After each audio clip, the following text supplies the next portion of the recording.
Sure, that guy's gear was all Gucci and he was all kitted out and he looked very cool in the intro, but this gun and this backpack and this night vision cost less than the pants I'm wearing in this video, in the game of course. So what things do you actually need and what things can you just skip out on? That's the question I'm going to answer in this video, I hope. So first thing you're going to buy for only $23, and it's going to be extremely useful, especially if you're stealthing, is the watch. It's under Wristwear on the right side of your little buddy right here. You're going to equip that, and that will allow you to see the current in-game time. And with that, you can tell when the sun is rising and when the sun is setting.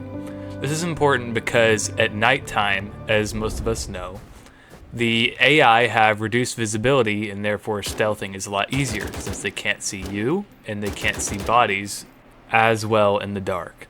Note that the sun rises at 0600 and the sun sets at 1800. Knowing those times, you can plan your stealth accordingly and go loud on compounds during the day and then plan for that stealth raid during the nighttime before 1800, which is sunset, of course. Now I know most of us are already running a backpack, but if you're new to the game, you need to get a backpack. There is a free one, but it's only 24 slots. I recommend you buy the Attack 2. I know it's not aesthetically pleasing to some, but it is the highest capacity backpack and it is also the cheapest backpack if you don't count the free one. This backpack does add an extra 6.2 pounds, but it more than doubles your inventory capacity. The backpack itself isn't really what makes you slow, it's what you fill it with. If you fill it with meds, you're gonna weigh basically no more than 6 pounds that the backpack weighs. And that's meds that you otherwise wouldn't have space to carry if it weren't for the Attack 2. Note that as you play the game, you are constantly losing weight as you use your supplies. That will quickly offset the extra 6 pounds or whatever that the Attack 2 weighs in other backpacks. Probably one of the most important weapon attachments right next to your optic is the weapon light. Weapon lights are really useful for spotting enemies in dark places as well as IDing targets for teammates. Another place where weapon lights really shine is CQB in dark environments. Night vision narrows your field of view, as most of us know, especially if you're using like a PVS-14. So having just a flashlight allows you to see what you want to see, but it also doesn't narrow down your field of view. One of the common misconceptions when it comes to weapon lights is that they give away your position to enemies. As you can see here, when I shine the light at him, he doesn't notice it, but if I go under the street lamp, then he notices me. AIs can only see existing light sources in the game like street lamps. This excludes vehicle lights and weapon lights from being able to give away your position. It's important to note that you do not have to buy the most expensive flashlight. They all perform pretty much the same. If you really want to be cheap about it, I suggest buying the pistol flashlight so that way you can use it on both your rifle and your pistol. You're definitely going to want to keybind whatever light you buy, so here's how to do it. Go to output behavior, click this little diamond. You see all these weapon functions right here.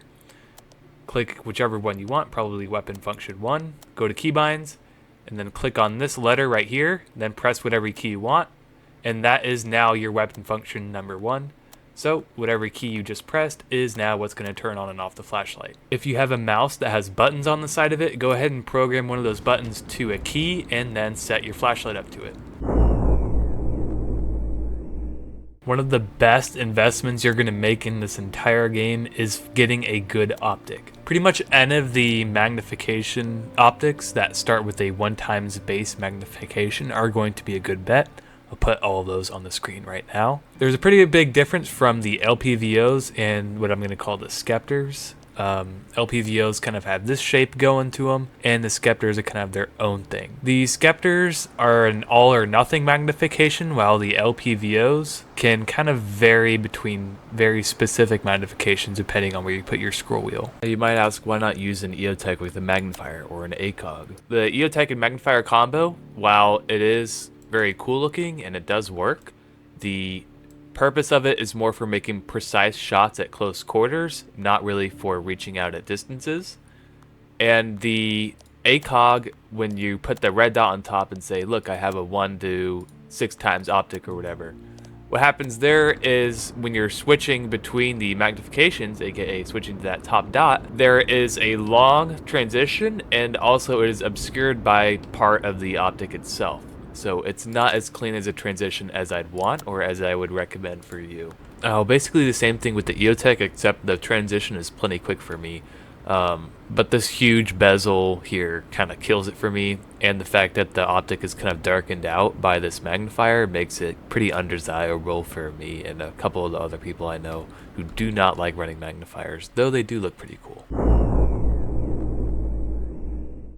Now, 50% of your fighting approximately is going to be done during the night, so it's important to have a night vision device.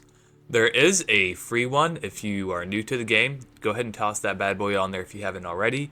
But if you're not new to the game and you're saving up for night vision, because night vision is expensive, I'll show you what all of those look like here in a second. So first with the PVS 7, they're free, you get what you pay for. With the PVS 14, they're very good value. Buy these as your first NVG. I would say that these were the best value, but they only mount to a $2,000 helmet. So it's that $6,800 price tag plus that $2,000 for the helmet. This NVG is a great way to waste $10,000. It's basically the same thing as the PVS 14, but the little black dot moved to the bottom right. This night vision is pretty good, but it's pretty much identical to the AVS 13s, except these can mount to any helmet. If the sun damage spots really annoy you, go ahead and buy these. It's only an extra $500, and it's basically the same thing. Not the best night vision in the game, but still pretty good. If you want to skip all the grinding for a great pair of night vision, this comes with the Shadow Raid Game Pass.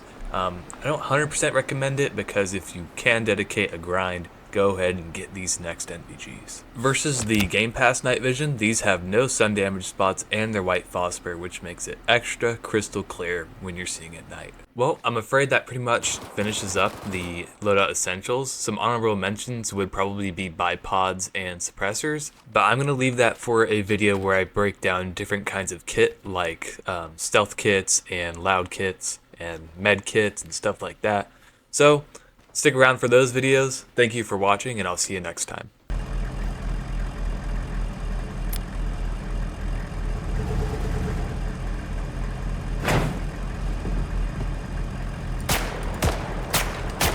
Okay then.